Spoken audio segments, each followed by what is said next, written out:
Hello friends, இந்த வீடியோவில் நம்ம என்ன பார்க்க போறோம்னா சிஎஸ்எஸ்ல டெக்ஸ்ட் டெக்கரேஷன் லைன் ப்ராப்பர்ட்டியில் யூஸ் பண்ணக்கூடிய நன்னுன்ற வேல்யூ நம்ம எதுக்காக யூஸ் பண்ணுறோம்னா இந்த வீடியோவில் பார்க்க போகிறோம். வாங்க நான் அதை பற்றி எக்ஸ்பிளைன் பண்ணுறேன். இந்த இடத்துல என்ன பண்ணியிருக்கேன்னா ஒரு ஏ டேக் கிரியேட் பண்ணியிருக்கேன். இந்த ஏ டேக் வந்து நம்ம ஹைப்பர் லிங்க் டேக்னு சொல்லுவோம். இதில் தான் ஒரு பேஜுக்கு வந்து ரீடைரக்ட் பண்ணுறதுக்கு இந்த இடத்துல தான் நம்ம லிங்க்ஸை ஆட் பண்ணுவோம். இந்த HREFன்னு இருக்குது பார்த்தீங்களா, இந்த இடத்துல தான் நம்ம லிங்க்ஸை ஆட் பண்ணுவோம்.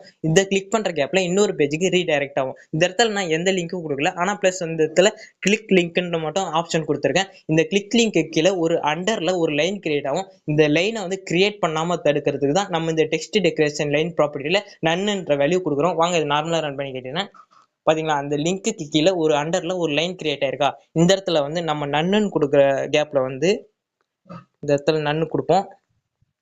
கொடுத்துட்டு ரன் பண்ணுவோமா, பாத்தீங்களா அந்த லிங்க்கு கீழே எந்த லைனும் கிரியேட் ஆகல. இதுக்கு தான் நம்ம மோஸ்டா இந்த டெக்ஸ்ட் டெக்கரேஷன் லைன்ல நல்லுன்ற வேல்யூ யூஸ் பண்ணுவோம். இவ்வளவுதான் ஃப்ரெண்ட்ஸ் இந்த கண்டென்ட் உங்களுக்கு புரிஞ்சிருக்கும்னு நினைக்கிறேன். இது மாதிரி இன்னும் நிறைய இன்ஃபர்மேஷன் நீங்க தெரிஞ்சுக்கணும்னா மறக்காம வெப் டெவலப்பர் தமிழ் சேனலை சப்ஸ்கிரைப் பண்ணிக்கோங்க. அடுத்த வீடியோல பார்க்கலாம்.